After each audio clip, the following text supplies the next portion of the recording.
What do you say, everybody? Welcome to Elephant in the Room, brought to you by Roll Tide Pods and Disrupt the Media. Great to talk to you guys, and I want to remind you that we're brought to you by MyBookie, mybookie.ag. You want to lay down a wager on college basketball, heading towards tournament time. You got the NBA, you got Major League Baseball, all of that stuff at mybookie.ag, and if you use the promo code NEXTROUND, you get up to 50% price match to $1,000.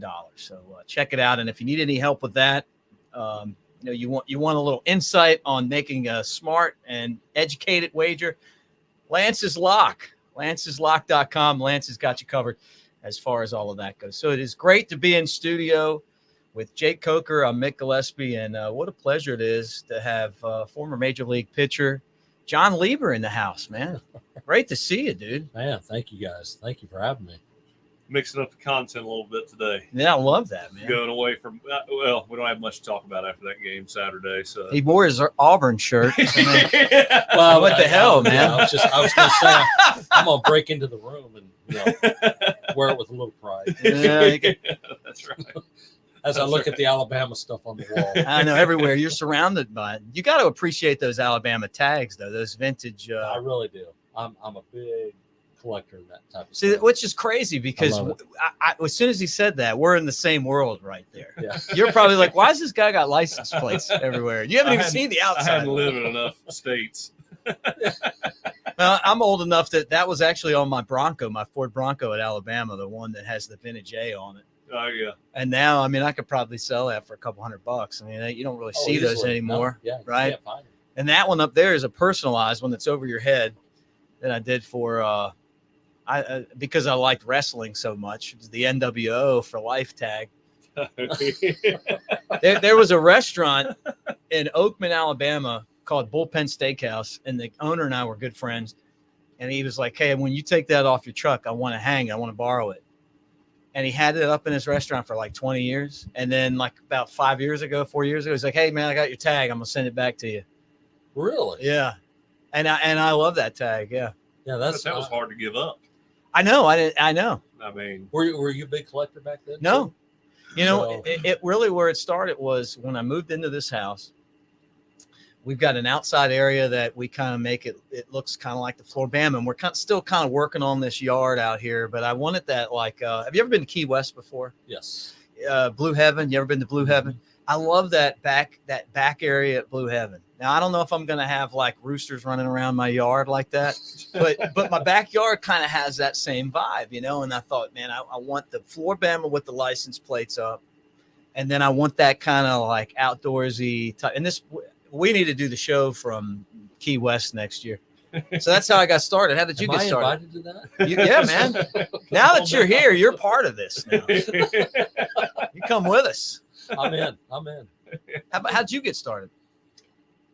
Well, I think it was a Midwestern thing, as a kid. Antiques is a big thing up in the Midwest. And had some friends, or my older brother actually collected plates, and I loved it. Just the older plates, and it was just a big thing, and hanging it on in the garage. Oh yeah. My uncles, and so I think I got attached that way, and now I bring it in to my wife now, and she doesn't understand it. No, we need to trade. Like with baseball cards, you and I could trade tags. Yeah, exactly. I mean, I love them. Like I give my son tags. I got him one I saw one that was like a 79 Indiana tag that had his initials on it. Yeah. And his initials are JAG, Jag. And I'm like, somebody probably had this on a Jaguar. And I bought it at an antique store, and it's in his room. And I'm like, he probably doesn't even appreciate how cool this tag is. Yeah, exactly. And it's like it was before they had all the real personalized tags, but it was like an Indy 500 tag. I'll show you before you get out of here. Yeah, but it's badass, man. And I'm like, it's in his room, And then I the Tennessee tags that are like the shape of Tennessee are really cool. Yeah, so got one of those at all? Yeah, I mean they're pretty cool. The one with the state map in the background. No, it's like cut out like the state of Tennessee. Is the actual. Yeah. They're really, I found those, and the ones from Louisiana back in the 50s and 40s are fairly expensive. Are they? Yeah, I don't understand. I guess the rarity or something. The Pelicans, or Really? Tags are a good thing to collect, though. Just gives cool. a little character. Yeah, that's right. That's right. Especially if you've lived in. That's what I've lived in Tallahassee, obviously Mobile, Tuscaloosa, and Arizona for a little bit. Yeah. I think y'all have made a few more stops than I have. Well, I'm going to Arizona Wednesday, and in my mind, I'm thinking I need an Arizona tag because being out in spring training. I mean, I spent 10 years going out there for an entire month. Oh yeah, and I love Arizona. Don't ever drink and drive out there. No. That place is. Whew. Ask Mark Grace about that. Yeah, great. Yeah, Gracie. I loved Gracie as a kid. I had the gray shirt. I was a Cubs fan since the 80s, which I know you and I could probably talk about this, but I'm talking going back to Jody Davis, who's now one of my really great friends. But him, Rhino, Denier, Sarge, yes. Those teams, all the way through your teams, and still to this day. Yeah, it's funny. And John, I don't know if I've told you this, but me and Mick were talking, especially with his Cubs background, but I can't remember how your name came up one day, and I was like, again, that son of a bitch. He didn't.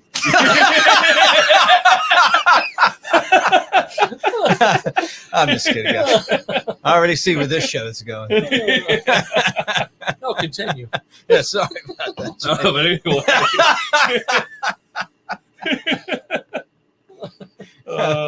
No. Hey, welcome to our show. Let's get right into it. No, so I mean, growing up, I was a huge baseball fan, and my dad and I used to watch Braves games a lot, and then my dad.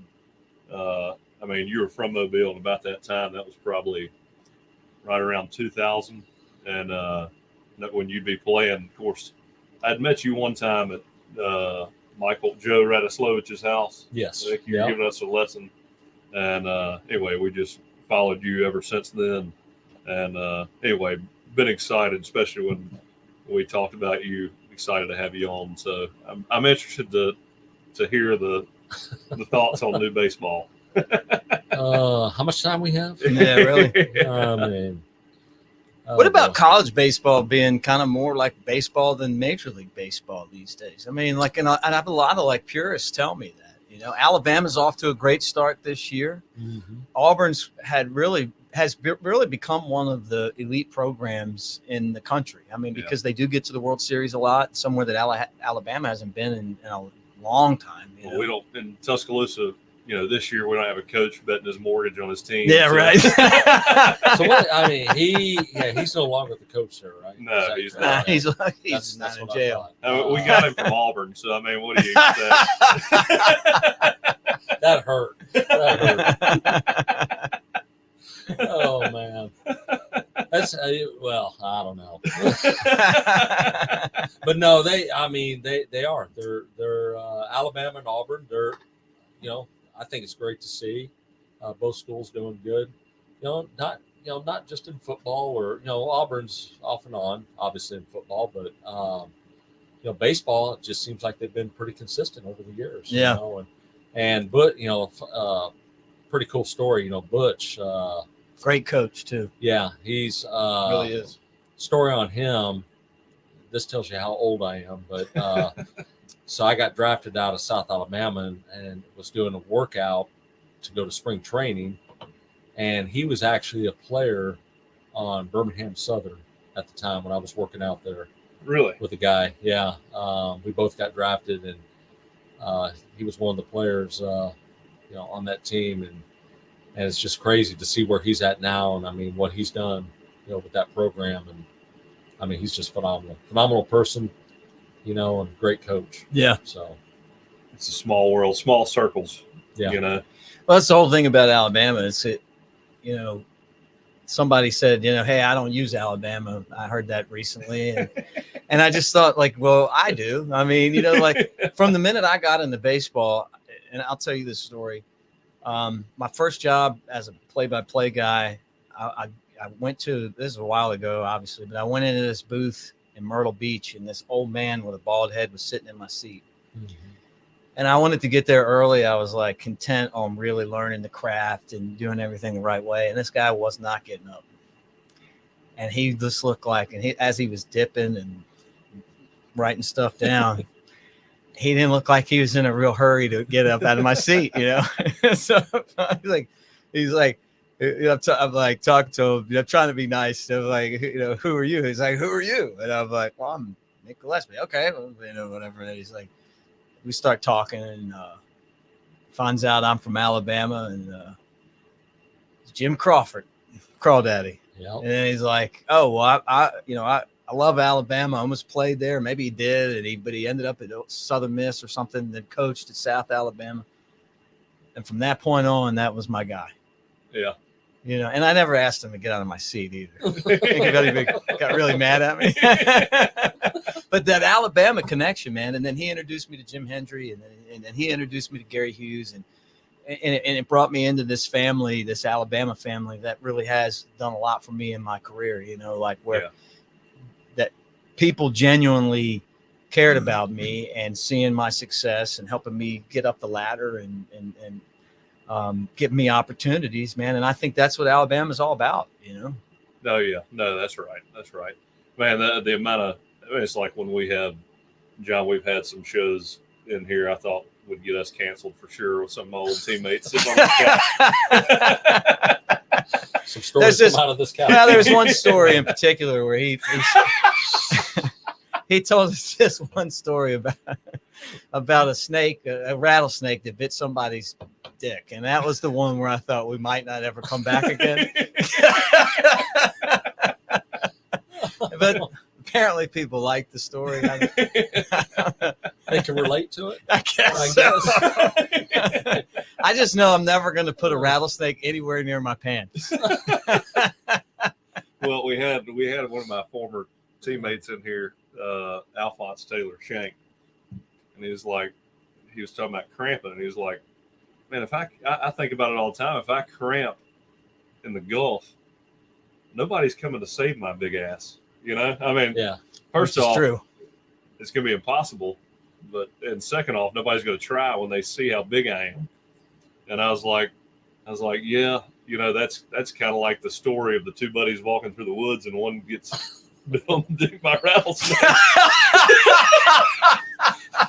The buddy that doesn't get bit calls a doctor, and he says, how am I going to save him? We know how we know what the answer is. And John, we were all surprised by that story. When that story came out, none of us really knew what to say. Kind of an awkward silence in the room. But Jake told us that that's kind of like one of those stories that's been around, and none of us had ever heard it. I heard it when I was in high school from one of my best friend's dads. Okay, yeah. Well, man, we didn't know that. I figured our audience was mature enough to hear that. They loved it, though. I've actually had people tell me they loved that story.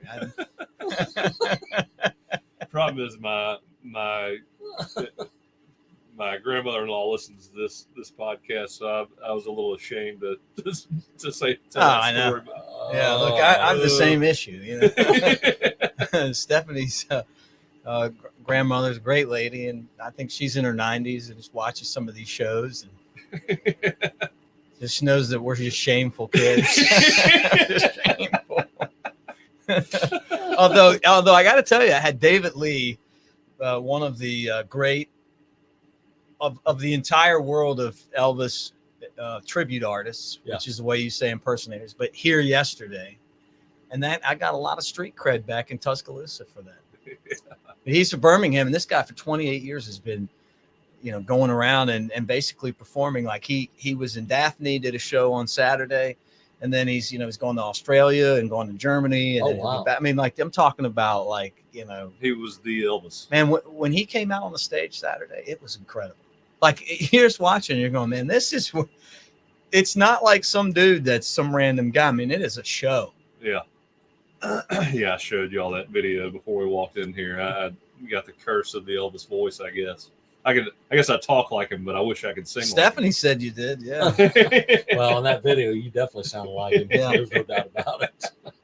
I love on that video. It's a video of Jake that somebody made, and he's talking after winning the national championship game, and then they play an Elvis song, and then you're like running over people with Elvis playing in the background. Yeah, but I mean, like, we're watching that because she pointed that out to me, and I'm going, I didn't realize how violent you were. I mean,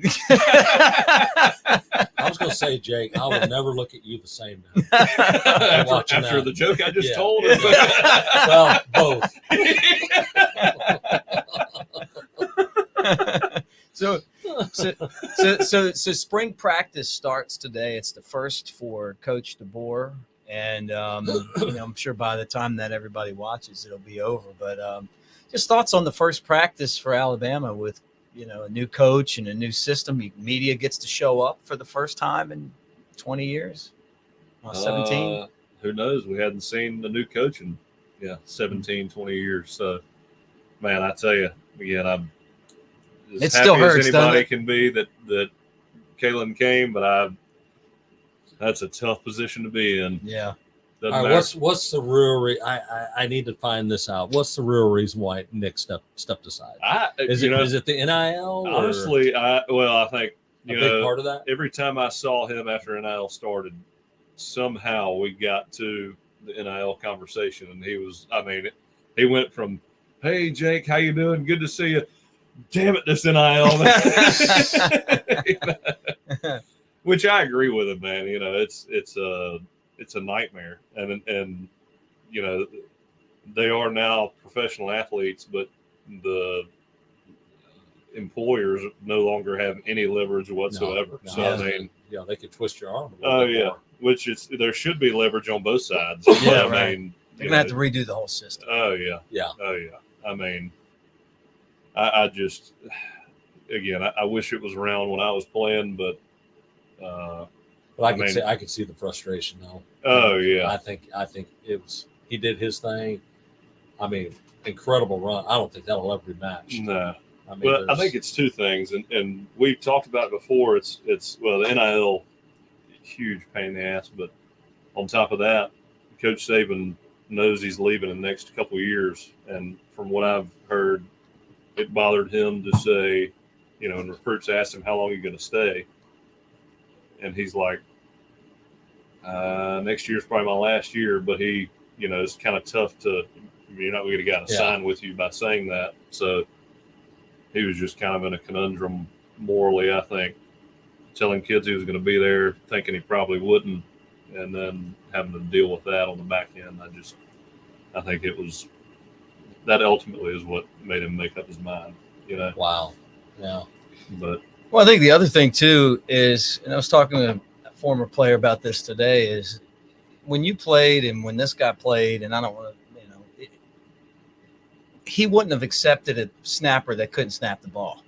It would have never lasted a whole season. He just wasn't able to do things young coaches can do too. You know what I mean? Like there was just not enough of him to be like here and here and here and here and two. And that's just getting old, man. I feel old throwing the football in the backyard.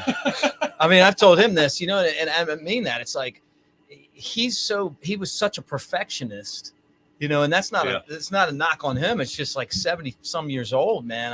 Like you're still over here trying to teach the defensive coordinator how to do something. And now you got to go over here and, you're working on receivers and you're working on that. I agree with you on that. I never looked at it that way, but you're right. That takes a toll on you. Well, your standards up here, man. He had to be so frustrated. But again, I've never seen a center have that kind of issue before. That's crazy, right? Just yips. I guess the yips.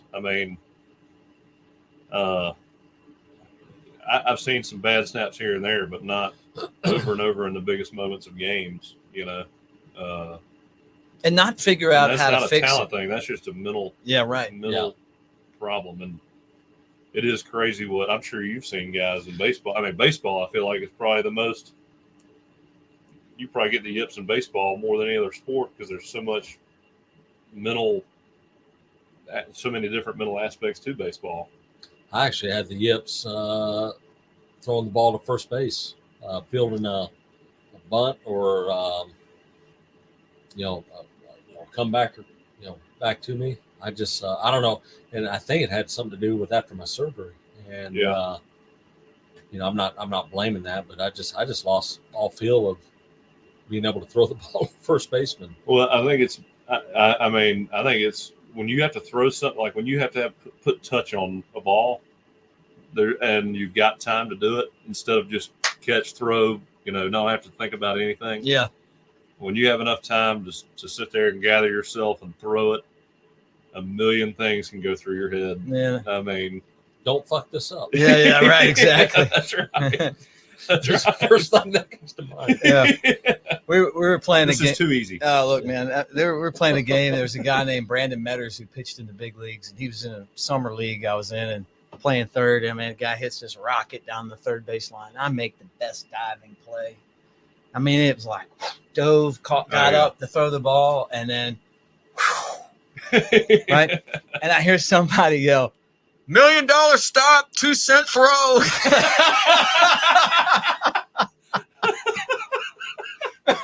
I'm just trying not to do anything, and I'm over there, and I'm like, that's some funny shit. Right? After I was pissed watching the guy go to second.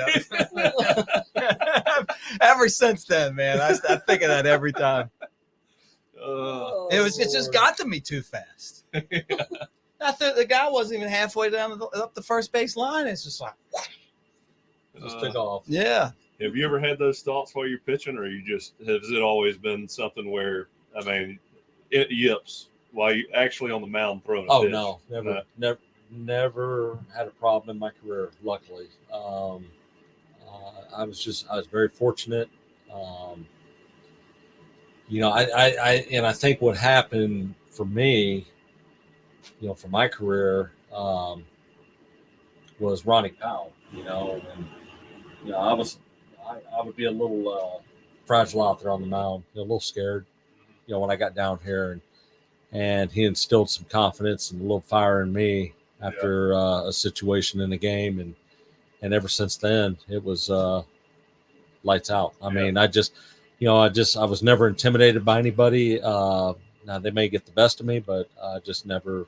Yeah. It was just like, here it is. If you hit it, I'll make a mistake every now and then, but just the Rick Ankiel, and I know it happens. I was about to say that's the saddest. Well, I mean, he turned it around. He got back as a position player, which is right unbelievable. Fielder, right? He played center. And he played outfield, outfield. I think right field. But I mean, had phenomenal talent as a pitcher, and those things, it just happens, and it's. I'm not exactly sure, but what would cause that, but obviously something up.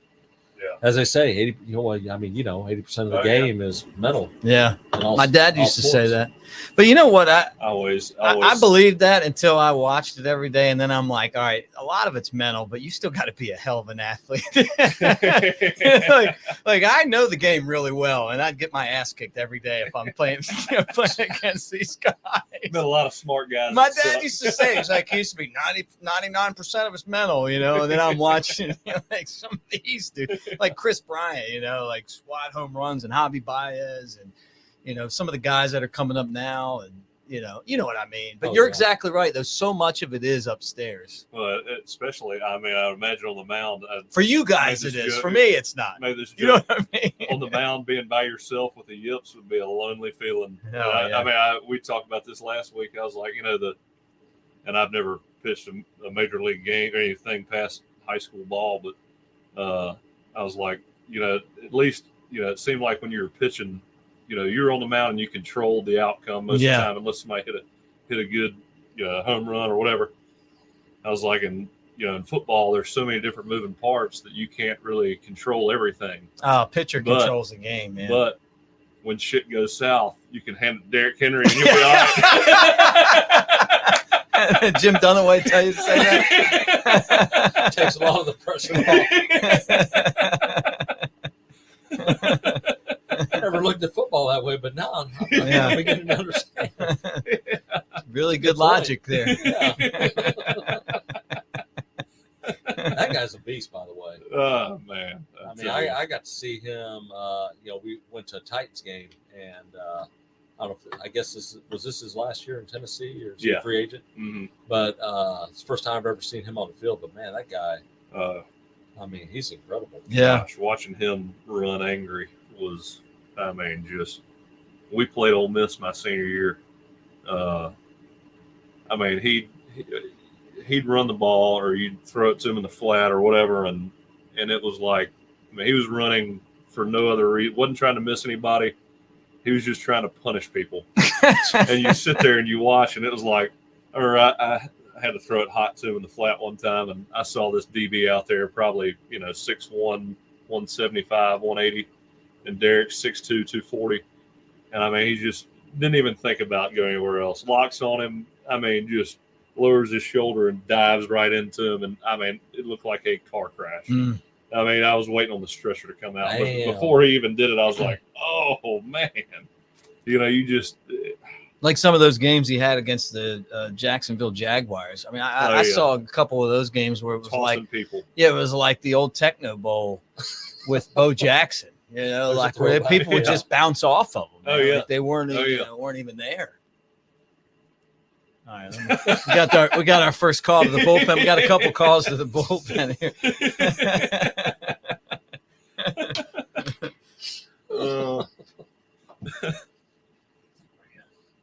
I think I've heard you tell me Chicago your favorite place to play?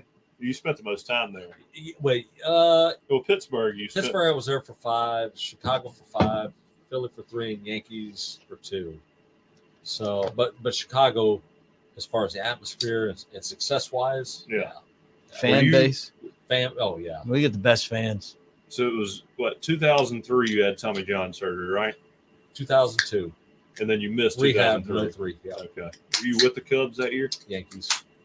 That's the only fault I have with Mr. Henry is I wish he would have signed me back for a 2-year deal. Yeah, I wish too, man. And he just, they were tight on cash back then, though. Yeah, owned by the Tribune. I mean, it was like the margins were like this. Yeah, and he just said, I can't do it, But I get it. There was no hard feelings.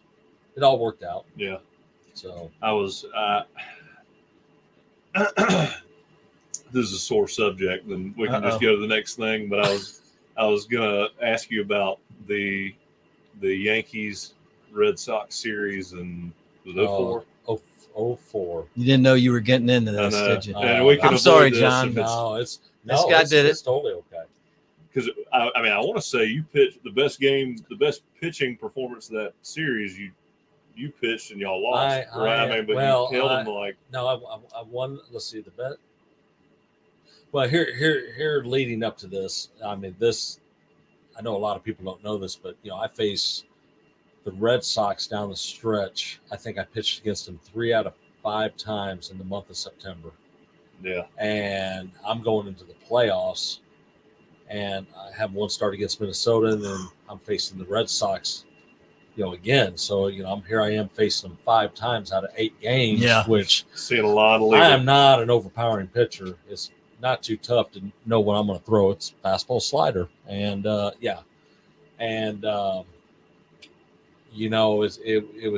was amazing how it all. I am Pedro's daddy, by the way.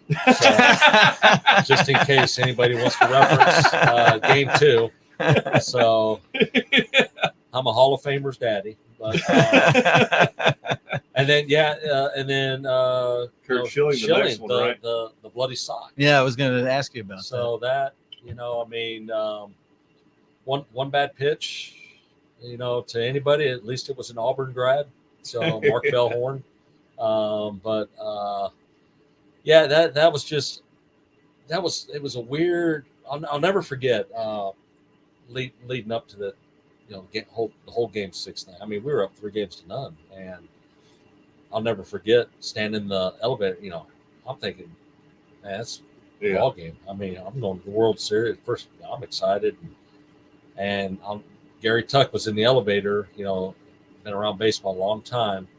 Great man. He was our bullpen coach, and he goes, "It's not over yet.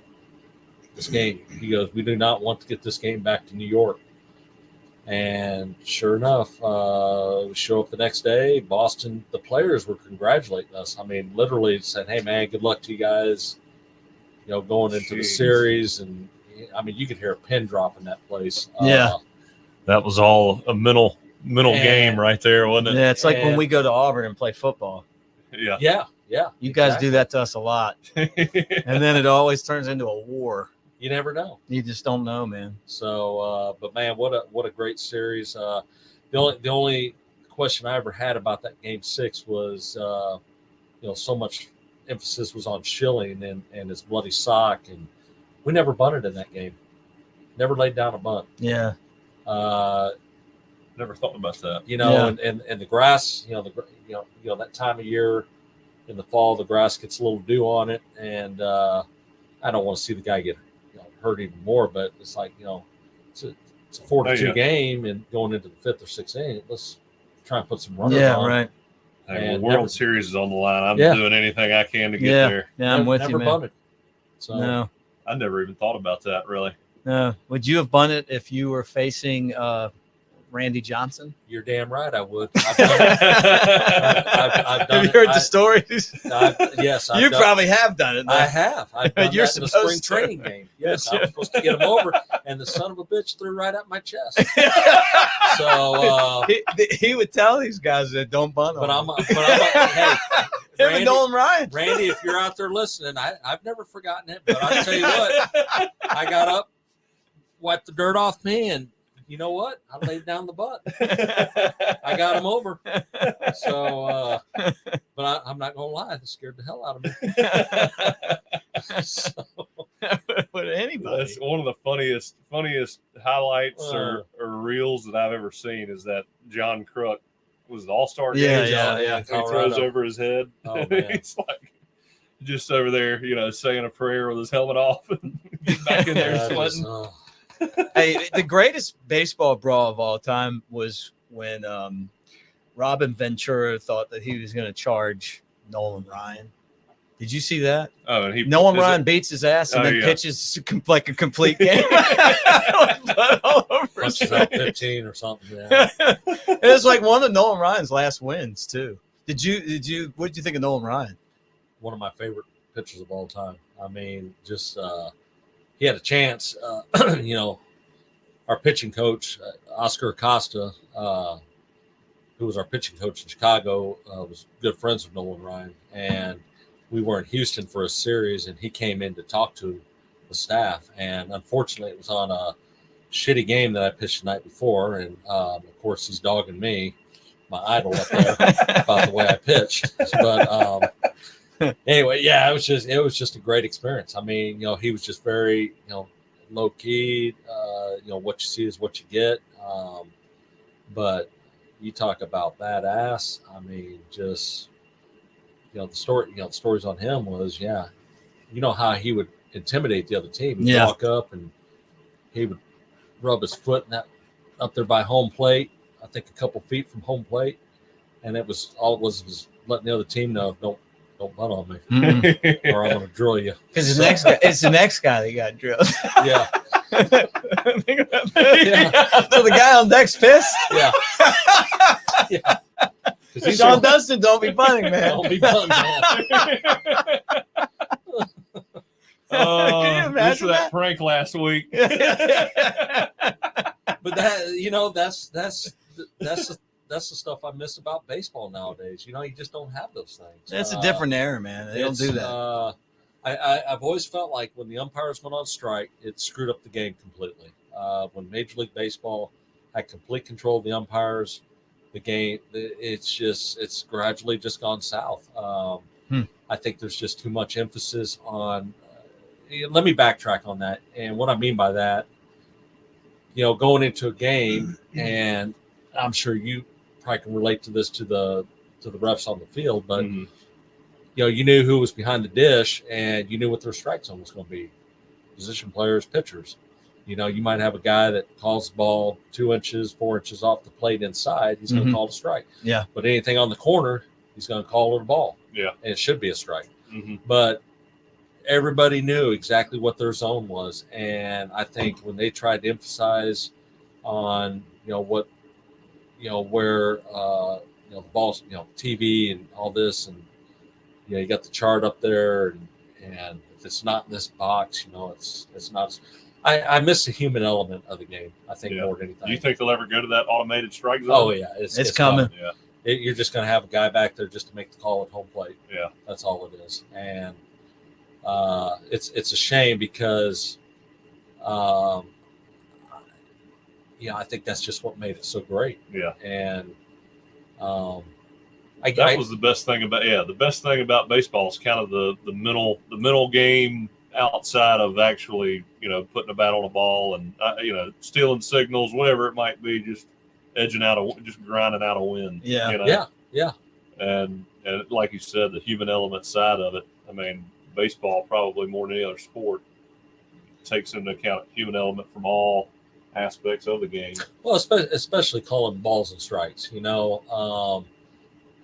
I agree, and I think same thing with football, catches on the field, or is that ball a home run, or or is it it's a foul or whatever. I think that's great for replays for stuff like that. But when you're going to scrutinize the strike zone, I've always believed, all right, they put home plate up there, and anything over home plate's a strike. But I've always felt like if it's 2 inches off the plate, that ball's still hittable. Yeah. You want to speed up the game?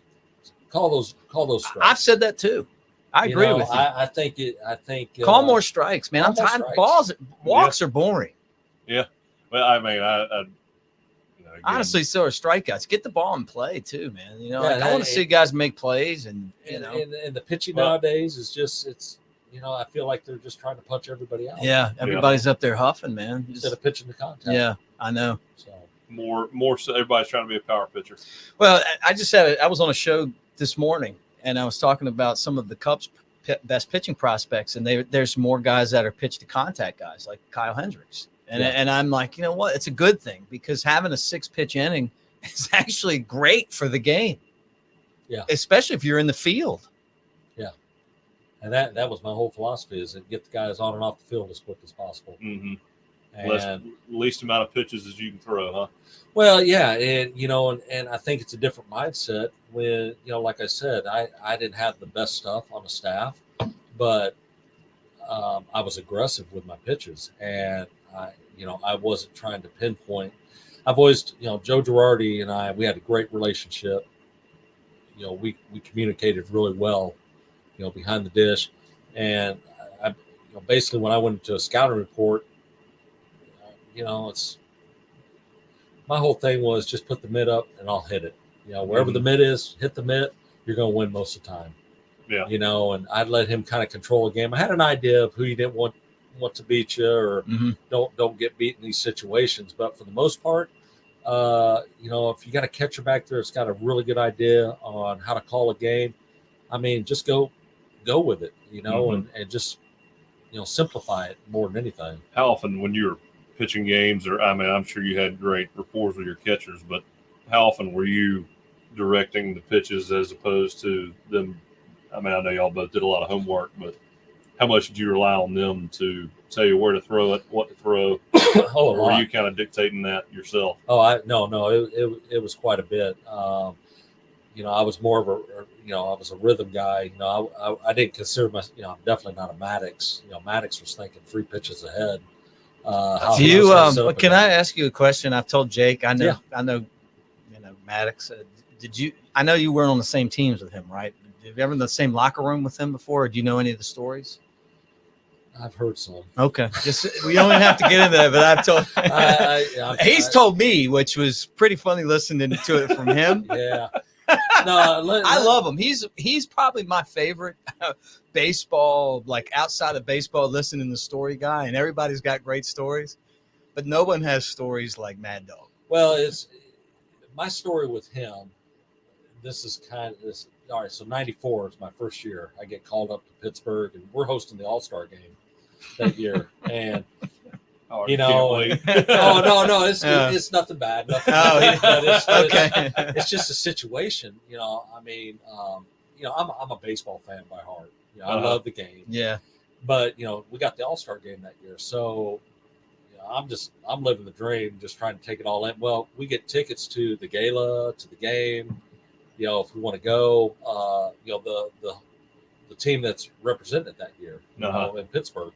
So we go to the gala, and I'm 3 sheets to the wind, and I'm out in the courtyard, and who comes walking? It's Greg Maddux. I mean, What's up, guys? yeah. Hey, I know you. You're the rookie, right? Lieber? I shit you not. We stood back there for an hour, and I didn't even know if I even said 4 or 5 words. I just kind of let him talk, and but I was just like, is this really just happening? Yeah. I mean, I'm standing back here with this guy. I mean, what's he talking to me for? And then I think his agent, what's his name? Scott Boras. Scott Boras. Yeah. His agent was Boras? Boras, yeah. Really? I didn't know that. So he walked back there, and here I am having this conversation with these two. And, but I mean, I think one of the greatest pitchers of all time. Oh man, I love him. I mean, phenomenal.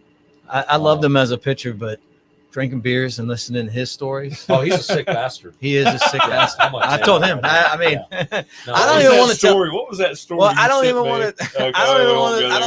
I don't even. He's a disgusting human. Yeah. So I don't I even mean, know if I've heard. You know what I mean? I don't even want to be the guy to tell him because. I mean, he'd be proud of that. Right now. You think so? Yeah, he wouldn't care. Yeah, the team wasn't doing well, so I wiped my ass on a shirt. Shaking everybody's hands. He's like, I'm watching him. He's like looking around. He's like looking at his shoes. He'd be the guy in Philadelphia. I've heard this story too. There'd be love him, man. What is it? 24 donuts, different brands. He'd go by and take a bite out of each one. Oh yeah, And set them back in the box. It just shit like that. I mean, like really? Well, you watch on the mound, you kind of knew you had a screw loose. The crazy thing to me is just how I had Bubba Trammell on my baseball game, and he's like talking about playing with Tony Gwynn, and he's like, oh yeah, so and so's pitching, he's going to do this, and I'm going to do this, and this, and then I'm going to double off the wall. And he goes, he'd go up there and it'd be exactly like that. Or he'd be like, spring training is like, yeah, I'm going to do this, set him up for the regular season. Maddux the same way. He's like, I'm going to pitch to this guy in spring training. I'm going to do this, set him up. Like the way that their brains work. Oh, yeah. And I feel like I know baseball really well. I've been around 40 some years. You know it too. But there's just these guys where like you're around Maddux and you're like, this is just, it's so different, man. You know what I mean by that? Way out of my league. Yes, man. And you know what you're talking about, but you're like, how does he? It's almost like they have the ability to look ahead or something. Well, I mean, I think he would even let guys get hits maybe early on in the game. Yes. Setting them up for later on. Yes. Because it was going to be a situation of like, all right, well, you got your knock. Well, yeah. No, I'm not going to pitch to you like that. Yeah, right. Setting them up when you got no runners on base. Somebody was having a bunch of hits off of him, and he goes, "You know what I did? You know what I did? I threw a batting practice fastball right down the middle. You know what he did? He hit a 500-foot pop-up." He's like, "Did you see my numbers against Bonds?" He's like, "I walked them." Yeah. He just realized, like, I can't win this, so I'm just going to walk him. I'll get the next guy out. Man, we should get him on the show, man. If you could ever get him, I've seen him on podcasts, and he's like, he's in the professional mode. Oh, yeah. If you could ever get him out of that zone. When they start grilling him on some of those old stories. Oh, yeah. Like, some of the stuff he's like, he said. He goes, ha, ha, that never happened. He introduced me to Sutcliffe. I don't know if I should say this, but I'm like Greg, and I'm hanging out with him, and Sutcliffe walks by, and I never met Sut. I wanted to meet him, and he's like, "Hey, Sut." He's like, "How's it going?" He's like, "It's good. I'm eating a lot of granola. I don't have to wipe my ass when I shit." It's just like, well, that's great. Hey, meet Mick. I swear I was like, and then right you're on like, I'm not with this guy. No, I'm like, I was just like, no, I was just like, he's not gonna ever remember me. He just said that. He's just trying to get out of here now. Oh my god! Then I thought, is granola really that good? Maybe I don't eat enough. Did you try that? Now? Yeah, I was thinking I should probably eat this. Man, guys, so he was so smart though, man. He would come in and talk to all the pitchers. You know, when Jim was Jim Hendry was GM, he was Jim's special assistant. I think he came over. Well, let's see. He was over there. He signed over there in 03 or 04. Yeah, he was on the staff. Yeah, he came back to Chicago. He came back as a special assistant.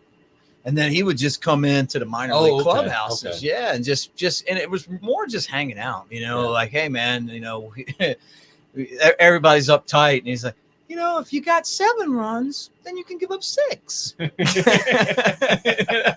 And it's like when you start thinking about it like chess instead of thinking about it like your stats. And you start do stats apply to guys like that? I mean, obviously, it's about winning, it's almost a big mind game with him. How you win the game. It's just winning the game, right? But I mean, you always hear. I mean, the ERA back when I was, you know, really following baseball was like, you know, the ERA was what everybody talked about. I mean, but you hear stories like that, and you got a pitcher who doesn't give a damn about his ERA, obviously, right? Yeah. I mean, well, unless it is 1-0 game. Oh yeah. So don't let him fool you. He'll step it up a notch. Well, that's what he said. He's like, if you got 1 run, then you can't give up any. You know, if you got 2, you can only give up 1. It was all about playing the game based on what the game was played like. Yeah. And winning it. And that's why the guy had so many wins. And, you know, I asked him about like retiring, and he was like, I retired because my back hurt, which is crazy. Like, he never had arm problems. Yeah. Have you ever seen that video of Chris Bryant coming out? Oh, yeah. Oh, that was good. Oh, you've seen that? Yeah. That's great. Yeah, and KB's like such a hit. He's the perfect guy to pull that prank on. You know what I mean? Like, he's just, you know, kind of, he reminds me of Mr. Beast. Have you ever seen Mr. Beast on YouTube? Yeah. That personality. He's kind of that same type of guy. But he's got a good personality, but he is kind of like a little bit refined. And then, you know, you get all of a sudden you get Greg Maddux out there fucking with him. It doesn't get any better than that. No. He's just like, who is this guy? You know, yeah, he's like throwing them cutters. Oh yeah, he's like, what?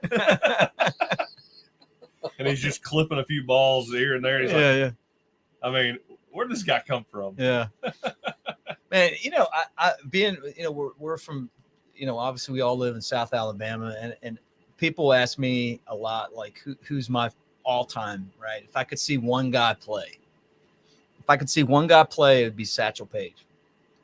You know, and talking to Billy Williams, you know, and Billy knew him, and just hearing the stories, and it's the showman part of it, you know, like the entertainment aspect. And obviously he's from Alabama and one of the all-time great pitchers. And the guy was pitching in his 50s, you know, like finally got an opportunity in the major leagues. You know, because of, you know, the way that baseball was, but he got a chance and he was successful. I mean, in his 50s, you know, I think in his late 50s, right? Honestly, I feel like Greg Maddux could do that too. You know, like if he wanted to, you know, don't you feel like he'd be the guy that would kind of be like 57 and he's out there? Like, it might not look like it looked back then, but he's just like moving the ball around and setting people up and changing speeds. Oh, it would drive guys nuts in today's game. Yeah, right. I mean, taking advantage of the fact that they don't want to move around on the plate. It would be a lot of fun to watch. I'd have to say that. Yeah. I mean, yeah, he wouldn't have to do that much at all. No. I mean, you know, because you're taking away, you know, the game. You know, go back to the game. There's no more hit and runs, no more, you know, trying to get guys over and, you know, hitting the ball the other way and stuff. I mean, it's just they're trying to pull everything, it seems. Yeah. So everything's about the home run and the fastball. Yeah. But man, really, he would be a lot of fun to watch. That's for sure. Oh man. What do you guys think about Satchel? I mean, I never was able to see Satchel play. I'm not in the same. Well, we didn't see him play either. But I mean, to think, like, you know, for Mobile to have 5 Hall of Famers from the Mobile area, you know, and him be one of them, you know. Oh, that's iconic guy. Oh yeah. I would throw, you know, I was thinking along the same lines when you said him, but I was also thinking Josh Gibson too. Yeah, right. I mean, hearing the stories about him and what he was able to do, This is funny. This is one of your stories. You know, he was talking to some guys that played football back in the day, and he's like, "Yeah, you didn't play against black people." You know, like Major League Baseball. I mean, you know, to take the element out of having Josh Gibson and Satchel Paige and Cool Papa Bell, and I mean, you can go through the list. Oh, yeah. You know, Yeah. like think about in your era in the '70s and the '60s, what made baseball great is having all of the best players in the same place playing against each other. Yeah. You played against the best in college. That's you know? like I've told this story a million times. It's Damian Craig was my quarterback's coach at Florida State, who Auburn quarterback in the late '90s, and we had a quarterback at Florida State, E.J. Manuel, who is from Virginia Beach, Virginia, and he was, you know, just talking shit about Mobile and how his high school team would beat the shit out of us, and I mean, we're joking around having fun. Okay.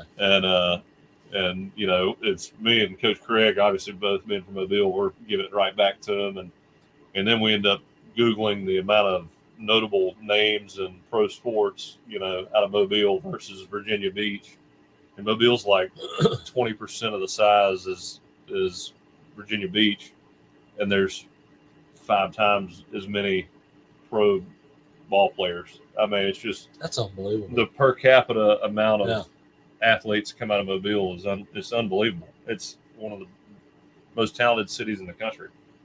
Wow. Yeah, I knew that. Well, look, when Saban took over at Alabama, the one of the problems that Shula and those guys had was winning this area. Yeah. Saban came straight down here and started to, you know, basically start to get those guys back again. LSU was getting a lot of the guys from here. Tennessee got guys from here. Oh, yeah. Florida State, Auburn. Mm-hmm. And when he got here, nobody went anywhere else really. Right. Maybe a few from Auburn, maybe a few to Auburn, but right. But it was LSU and Florida State. Julio wasn't leaving. He was going nowhere but out. Like Coach Saban wasn't letting that happen. Yeah, right. Yeah. And I got to give Coach DeBoer a lot of credit. Like, he's smart enough to listen to kind of like, hey, man, you got to dominate the L.A. You got to get Lower Alabama. Oh, you know, I don't know if you saw Antonio Coleman. I don't want to bring up anything bad with your Auburn shirt on, but he flipped on Auburn, you know, like, and it was, we got Ryan Williams back. We got Antonio Coleman. It's not just about those individual players. It's about winning down here where all the players are that you need on your team to win. Yeah. And I think people like seeing the hometown guy, you know, on their state school, you know? Yeah. I mean, it's always fun seeing a Mobile guy, even if I've never met him before, playing in Alabama, you know? Well, I'm going to throw you a curveball in this room. Okay. I know I got Auburn on, but I'm a Cornhusker by heart. Okay. So we've been hurt for 20 I was about to say, years. y'all had a day at some point. Oh, I remember when y'all were good. And that's the thing. Like, I think I just turned 21. You guys used to kill people. Wow. Had your first legal beer the last time. Lord. People might not know this watching, but when I had a friend in college that was from Nebraska, biggest Cornhusker fan.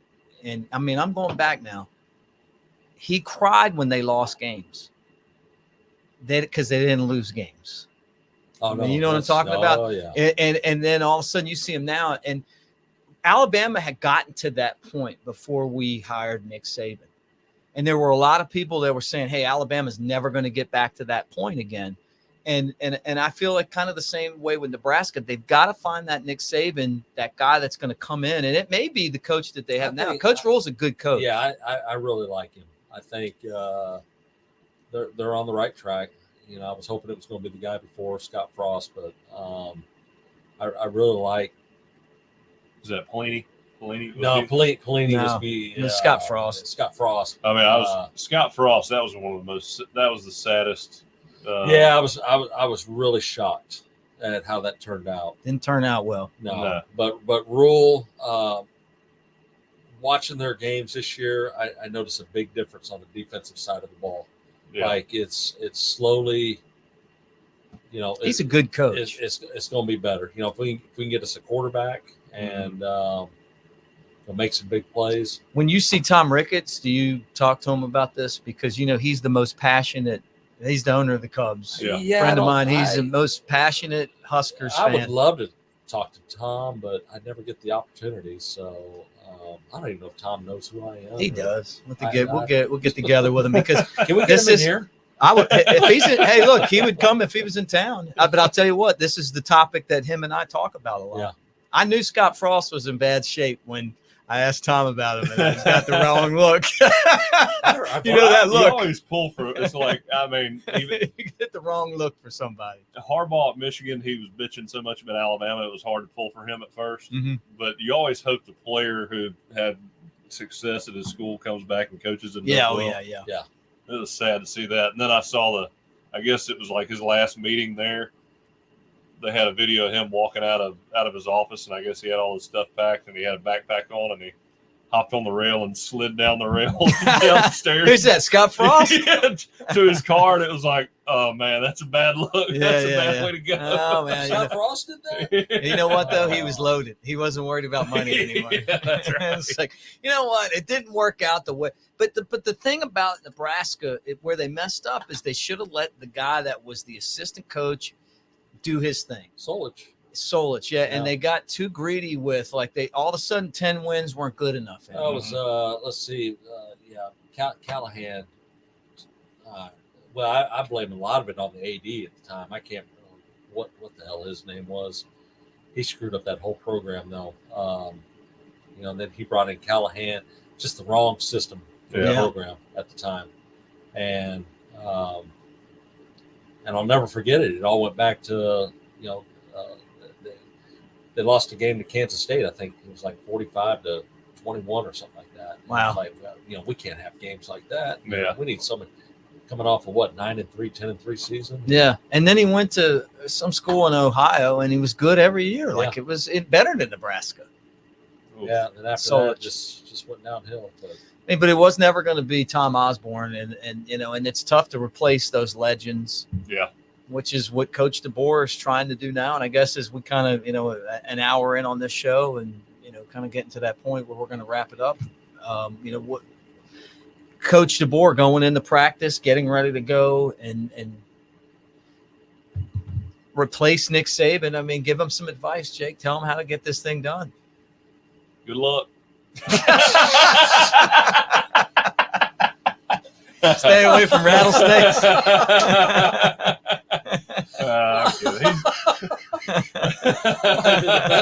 He's not the best in the business. He's not the best in the business for no reason.